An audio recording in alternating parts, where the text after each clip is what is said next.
Hi, ನಾನು ಅಶು. ಆಗಿನ ಕಾಲದಲ್ಲಿ ರಾಜರು ಮನೆತನಕ್ಕೆ ಅಂತ ಮೀಸಲಿಟ್ಟ ಅಕ್ಕಿ ಅಂತ ಅಂದರೆ ಅದು ಕಪ್ಪಕ್ಕಿ ಅಂತಲೇ ಹೇಳ್ಬೋದು. ಆಗಿನ ಕಾಲದಲ್ಲಿ ರಾಜರು ಯುದ್ಧಕ್ಕೆ ಹೋಗಬೇಕು ಅಂತ ಅನ್ನೋ ಟೈಮಲ್ಲಿ ಇದನ್ನು ಪ್ರತಿನಿತ್ಯ ಸೇವಿಸ್ತಿದ್ರಂತೆ. ಇದರಲ್ಲಿ ಅಷ್ಟು ಶಕ್ತಿ ಉಂಟು. ನಮ್ಮ ದೇಹದಲ್ಲಿರುವಂಥ ಕೊಬ್ಬನ್ನು ಕಮ್ಮಿ ಮಾಡ್ತಾ ಬರುತ್ತೆ ಇದನ್ನು ಪ್ರತಿನಿತ್ಯ ತಗೊಳ್ಳೋದ್ರಿಂದ. ಮತ್ತು ಹುರುಳಿಕಾಳಲ್ಲಿ ನಮ್ಮ ದೇಹದಲ್ಲಿ ಎಂಥ ಕೊಲೆಸ್ಟ್ರಾಲ್ ಇದ್ದರೂ ಕಮ್ಮಿ ಮಾಡುತ್ತೆ. ಅದನ್ನು ಪ್ರತಿನಿತ್ಯ ಸೇವಿಸೋದ್ರಿಂದನೂ ಕೂಡ ಒಳ್ಳೆಯದು. ನಾನು ಇಲ್ಲಿ ಐಡ್ ಮಾಡಿ ಏನನ್ನೂ ತೋರಿಸ್ತಾ ಇಲ್ಲ. ನಾನು ಯಾವ ರೀತಿ ಪೌಡರ್ನ ಮಾಡ್ತೀನಿ ಅದೇ ರೀತಿ ನಿಮ್ಮ ಮುಂದೆನೂ ಕೂಡ ತೋರಿಸ್ಕೊಳ್ತಾ ವಿಡಿಯೋ ಮಾಡ್ತಾಯಿದ್ದೀನಿ. ಇಲ್ಲಿ ನಾವು ಕಪ್ಪಕ್ಕಿ, ಹುರುಳಿಕಾಳು, ಬಾರ್ಲಿ ಮತ್ತು ಹೆಸರುಬೇಳೆ, ಜೀರಿಗೆ, ಮೆಣಸು, ಬೆಳ್ಳುಳ್ಳಿ ಪೌಡರ್ ಇಷ್ಟನ್ನೇ ನಾನು ಇದಕ್ಕೆ ಹಾಕಿರೋದು. ಇಷ್ಟೇ ಸಾಕು ನಮ್ಮ ದೇಹನ ಕರಗಿಸೋಕ್ಕೆ.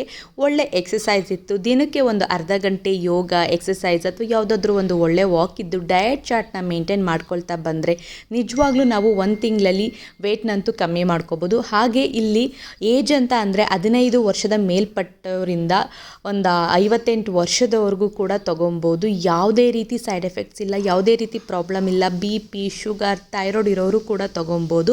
ಬಾಣಂತಿಯರಾಗಿದ್ದರೆ 6 ತಿಂಗಳು ಮಗುವಿಗೆ 6 ತಿಂಗಳು ಆದಮೇಲಿಂದ ತೊಗೊಬೇಕು. ಬೆಸ್ಟ್ ಅಂದರೆ ಬೆಸ್ಟ್ ರಿಸಲ್ಟ್ ಕೊಡುತ್ತೆ. ಹಾಗೆ ಹೆಲ್ತ್ಗೂ ಕೂಡ ತುಂಬ ಒಳ್ಳೆಯದು.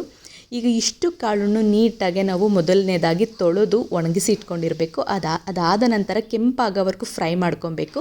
ಫ್ರೈ ಮಾಡ್ಕೊಂಡು ಆದಮೇಲೆ ಮಿಲ್ಲಿಗೆ ಹಾಕಿಸ್ಕೊಂಡು ಬಂದು ಈ ರೀತಿ ಗಂಜಿ ಮಾಡಿಕೊಂಡು ಪ್ರತಿನಿತ್ಯ 7.5 ಗಂಟೆ ಅಷ್ಟರಲ್ಲಿ ಕುಡಿಬೇಕು. ಆಗ ನಮಗೆ ತಿಂಡಿ ಟೈಮ್ಗೆ ಸರಿ ಹೋಗುತ್ತೆ. 3 ಹೊತ್ತು ತಿಂಡಿ ತಿನ್ನಬೇಕು.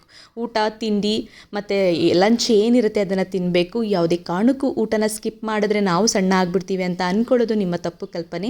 ಆ ರೀತಿ ಮಾಡೋಕ್ಕೆ ಹೋಗಬೇಡಿ. ಸ್ವಲ್ಪನಾದರೂ ಊಟ ತಿನ್ನಿ. ಆದಷ್ಟು ಫ್ರೂಟ್ಸ್ ಆಗಿರ್ಬೋದು, ನೀರಾಗಿರ್ಬೋದು ಮತ್ತು ಕೆಲವೊಂದು ವೆಜಿಟೇಬಲ್ಸ್ ಆಗಿರ್ಬೋದು.